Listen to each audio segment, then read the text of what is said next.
안녕하십니까. 거꾸로 투자하는 쇼킹 부동산입니다. 어제 무주택자가 뒷목 잡고 쓰러진 이유 시작해보겠습니다. 자, 문재인 대통령이 공공임대 240만호 시대를 선언했습니다. 2025년까지 공공임대를 240만호까지 늘리겠다는 계획인데 그중 중형 평수를 6만 3천호까지 공급을 하겠다고 합니다. 이 언급은요, 공공임대주택 현장 방문회에서 언급이 된 부분입니다. 여기서 추가로 어떤 이야기가 나왔냐, 양을 늘리고 질을 높여야 된다. 취약주거지 공공임대주택으로 재탄생시킬 것, 주택 문제 우리 사회 최고 이슈, 한계 넘는 발상의 전환이 필요하다, 이렇게 언급을 했습니다. 자, 이렇게 맞는 말씀을 하셨는데 왜 무주택자들이 뒷목 잡을 상황이 펼쳐졌는지 설명을 드려보겠습니다. 자, 문재인 대통령이 방문한 임대주택단지는요, 화성 동탄 2신도시에 위치한 행복주택입니다. 올해 6월에 준공이 됐어요. 자, 보면은 동탄역에서 요즘 가장 핫한 동탄역 인근에 위치했는데 걸어서 가긴 좀 어렵고요. 한 15분에서 20분 정도 거리에 위치해 있습니다. 자, 이것은요, 2016년에 LH공사가 장기 임대 100만호를 기념해서 만든 단지예요. 박근혜 정부 때 추진했던 사업입니다. 그런데 이 박근혜 정부에서 굉장히 임대주택 정책을 후퇴시키고 잘못했다 말씀드렸는데, 자, 문재인 정부도 똑같다 말씀드렸죠. 왜냐? 그것을 바꿀 생각을 전혀 안 했다는 부분, 이것을 알고 영상을 보시면 이해가 빠르실 겁니다. 자, 무엇이 논란이 됐을까요? 이때 이 행복주택이요, 장관하고요, 국토부 장관하고 새로 국토부 장관에 지명된 LH 사장과 그리고 문재인 대통령이 언론사들과 같이 들어갔습니다. 그러면은 이런 반응이 나와야 돼요. 너무 좁다, 이런 이야기가 나와야 됩니다. 그게 일반적인 상식선에서 나올 수 있는 이야기예요. 왜냐면은 이 행복주택 같은 경우는요, 신혼부부한테 전용 44제곱미터 공급한 게 가장 큰 평수입니다. 자, 전용 면적 13평이고요. 분양평수로 보면 21평 정도 된다 보시면 될 것 같아요. 자, 그런데 왜 논란이 됐냐면요, 먼저 변창흠 국토부 후보자가요, 방이 좁기는 하지만 아이가 둘이 있으면 위에 한 명, 밑에 한 명 둘 수 있다. 뭐 관이야? 2층 침대 갖다 놓고 애들 2명도 키울 수 있다, 이렇게 표현을 한 거고요. 문재인 대통령도 아이 한 명이 표준인데 신혼부부는 2명까지도 가능하겠다, 그리고 공간 배치가 진짜 아늑하다, 이런 식으로 표현하니까 이 언급 때문에 난리가 난 거예요. 13평 임대주택에 4인 가족도 살겠다, 언론들이 이것을 대서특필을 해서 보도를 한 거죠. 자, 애 있는 신혼부부한테 18평에서 21평 주택을 제공한 전설의 임대주택인 이 행복주택. 그런데 이 행복주택에 방문했을 때 행사 이름이 살고 싶은 임대주택 현장 점검이었어요.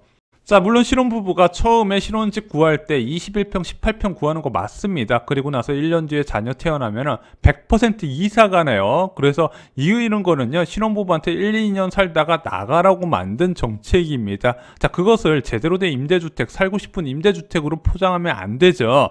자, 국토부, 기재부, 청와대 소속 어떤 공무원도 저런 크기의 애들 키우면서 살지 않을 겁니다. 자, 근데 이 논란이 된 부분이 기사마다 좀 달라요. 왜냐면은 다른 기사를 보면은요, 문재인 대통령이 이날 복층형과 투룸형 주택을 둘러본 뒤 일부 한정에 이러한 특화된 주택을 짓는 것이 아니라 공공임대주택의 품질을 근본적으로 개선해 넓고 쾌적한 주택을 확대 공급하고 누구나 살고 싶어하는 곳으로 만들어야 된다고 강조를 했거든요. 그랬더니 변창흠 후보자가, 자, 아이가 크면 방을 따로 줘야 하고 성별도 다르면 따로 줘야 한다. 결국 집을 옮겨야 하는데 잘 알고 있죠. 예전에 행복주택에는 50제곱미터 규모가 있었는데 지금은 예산 문제로 공급하고 있지 않다. 자, 그러면서 대통령께서 중산층 거주주택을 공급하면 아이가 둘도 있는 집도 최고 주거 기준에 충족해 입주해 살 수 있다, 이렇게 언급을 했습니다. 오히려 대통령이 크기에 대해서 문제를 지적했다, 이런 식으로 보도도 다른 언론 보도는 있거든요. 근데 제 개인적으로 이 변창흠 후보자가 마음에 안 드는 게, 최저 주거 기준을 맞출 생각하지 말고 넉넉하고 좀 크게 만들라고 좀 말하고 싶어요. 이 사람이 SH공사 사장이 있을 때도 이런 식으로 크기를 다 줄여놨어요. 자, 대통령이 지적한 특화 임대주택이란 무엇이냐? 자, 예를 들어 부천의 웹툰 영상 센터라 해가지고 웹툰 작가나 문화예술인이 들어가는 임대주택을 만들었고요. 자, 판교 이밸리 창업지원주택이라 해서 창업가가 거주할 수 있는 주택을 만들어요. 또한 옥천의 삼양지구라 해서 팜빌리지라는 농업도시 특화단지를 조성을 해요. 자, 입주 대상자를 극히 한정하고요. 초소형 주택으로 공급을 해버립니다. 자, 이런 주택 상당수가 입주자 모집에 실패를 하고 자격 완화로 추가 모집 공고를 진행하는 경우가 대부분이에요. 자, 이런 걸 만들지 말라는 거죠. 자, 신혼부부 행복주택 만들어 놓고 신혼부부만 들어오세요. 자, 그럼 나머지 40대, 50대, 60대는 어떡하라는 얘기냐? 이런 특화주택을 만들지 말고, 그리고 이렇게 작은 주택 만들지 말고 크게 만들라고 대통령이 지적했다는 건데, 최근에 대통령이 행보 보면은요, 임대주택을 크게 지으라고 많이 강조를 하고 있는 부분이거든요. 제가 볼 때는 아마 보수 언론에서 만든 이제 언급한 부분은 좀 약간 와전된 부분이 있지 않나 개인적으로 이렇게 생각을 하고 있습니다.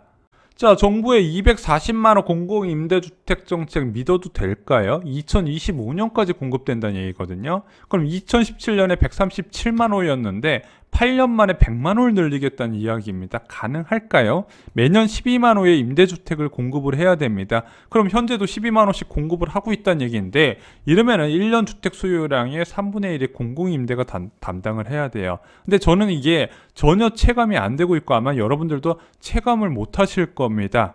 왜냐면요, 이 240만 원을 다 공사를 지어서 공급한다는 게 아니라, 잘 보세요. 자, 공공주택 8만 원, 금융지원 12만 원이에요. 공공주택 55만 원, 금융지원 64만 원, 이런 식으로 표현이 되어 있어요. 이 금융지원이 뭐다? 임차 보증금을요, 대출을 지원한다는 것까지 다 임대주택 수에 포함을 시켜버린 겁니다. 그래놓고 240만 호가 공급되는 것처럼 표현을 해요. 어이가 없죠. 자, 왜 이런 정책이 나오면 시장은 코웃음을 칠까? 시장의 불안 원인에 대한 대처 방안이 전혀 다르게 나오기 때문입니다. 현재 이런 대규모 임대주택 정책이 나오는 이유는 간단해요. 저금리와 공급 불안 때문이에요. 이 공급 불안이 3, 4인 거주 아파트에서 일어나는 현상인데, 정답은 간단해요. 대규모 건설을 통해서 아파트 공급이 필요하고요. 금리도 빠르게 정상화시키면서 투자 수요를 억제시킬 필요가 있습니다. 근데 현재 추진하는 방안은 1, 2인 거주 임대주택을 대거 공급하고 토지 임대부 환매주택을 공급한다는 이야기가 나와요. 한마디로 학생으로 치면 출제자의 의도를 모르고 문제를 풀고 있다, 이렇게 저는 보여지고 있는 부분입니다. 자, 이런 정책들이 무주택자들이 얼마나 황당하는지 아마 정부 당국은 좀 모르는 것 같아요. 이게 피드백이 잘 안 이루어지는 것 같습니다. 자, 무주택 실수요자는 내 집을 갖고 싶다, 아파트에 살고 싶다, 이렇게 표현을 하는데, 정부에서는 21평, 19평 임대주택 어때요? 이렇게 물어보고 있는 거예요. 당연히 무주택 실수요자 입장에서 미쳤네, 그냥 내 집 사야겠다 해서 최근에 경기도 지역으로 연끌 투자해서 내 집만 원이 크게 늘어났다는 부분입니다. 왜? 이런 식으로 부각시켜봤자 기존 매매 가능한 주택만 희소성이 부각되고 있다는 부분이죠. 저는요, 제발 1989년에 발표된 1기 신도시를 참고를 했으면 좋겠습니다. 이 당시에 수도권 지역에 공급을 진행해도 주택난에 안 잡히니까 아예 5개의 지역의 대규모 공급 계획을 발표하는 것이 바로 이 1기 신도시였죠. 1989년에 발표해서 1991년부터 입주를 시작한 사상 초유의 작전이었습니다. 물론 지금 이렇게 입주 기간 빨리 못해요. 최소 7년은 걸린다 말씀드렸는데, 이때 정부에서 잘했던 게 뭐냐? 선호주택이 무엇인지 파악해서 대규모로 공급했다는 겁니다. 이 시기에 주거난이 심각했던 이유 중 하나가 주거의 선호도가 바로 주택에서 아파트로 바뀌기 시작했던 상황이에요. 단독주택에서. 그러니까 아파트를 대규모로 빨리 공급했다는 건데, 이 시기에 임대주택을 많이 공급했을까요?